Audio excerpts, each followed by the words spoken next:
I was asked the other day about these call letters we're cutting out occasionally. Do them on a 5 by 10 plasma table, because you don't need one that big. This is Corel Draw. We use pretty much any font, any Windows font.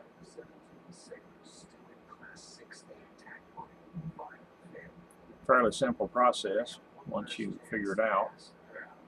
And here we're going to add a bar underneath to tie the letters together. It's one of the things that's confusing when people come in. They want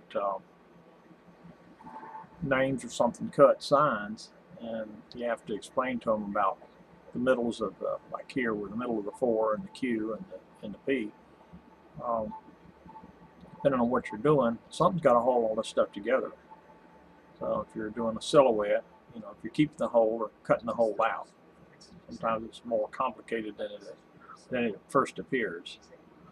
Well, here I'm just getting a little bit more space in between some of the letters.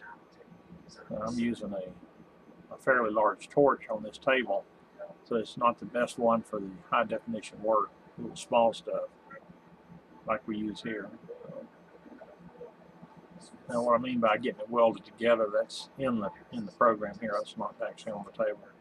What I'm doing here is just making a round base that'll be cut out at the same time the call letters are cut out.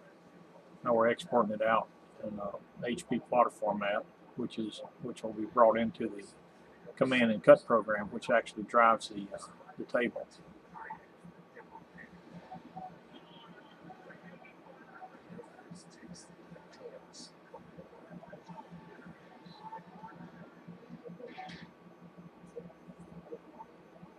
Starting up the command and cut program, bring in the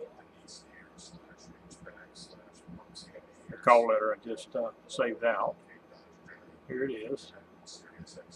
Now the next thing to do is select all the pierce points.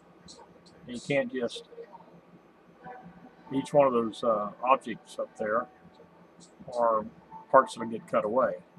So you want to do it in some logical order. If you're doing a big part here, it wouldn't really matter, but the thing that does matter is that you cut the holes out before you cut the outside piece, or the part will drop out and the centers won't be cut out. So now what I'm doing is put a pierce point. This is where the torch will actually make the hole before it starts running. It's in the waist area, and then the torch will travel over to the edge of the part and cut it.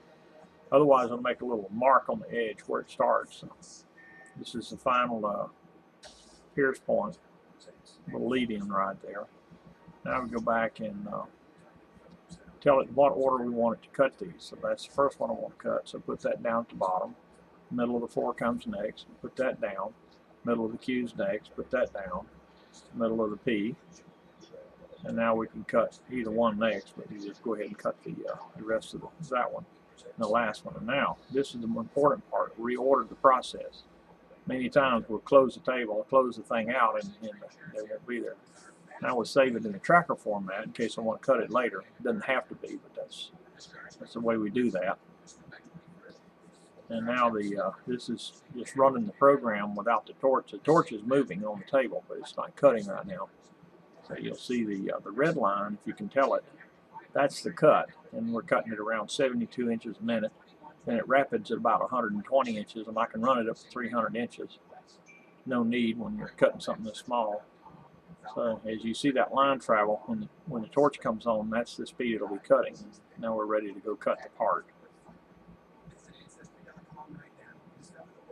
And it's cutting the middle of the bottom part of the W, and then the rest of the parts all the way across, just in the order I told it I wanted it to cut. And that's 3/16 steel plate. It's a scrap piece we had. I just put a welding lens in front of the camera, see if it would help you see it any better, but it really doesn't help.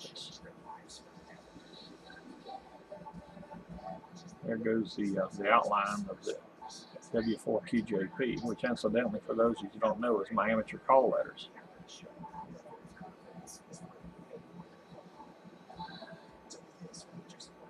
And we could cut this part much faster, but depends on the several things. The tip you've got on there, the amperage you're running. There's the top part's finished. Now it's going to cut the base, and then all we got to do once this is finished is take the parts to the table, clean the edges up, do a little grinding, tack them together, throw them in the bead blast cabinet if I want to, and then put some paint on them, and that's the way it's done.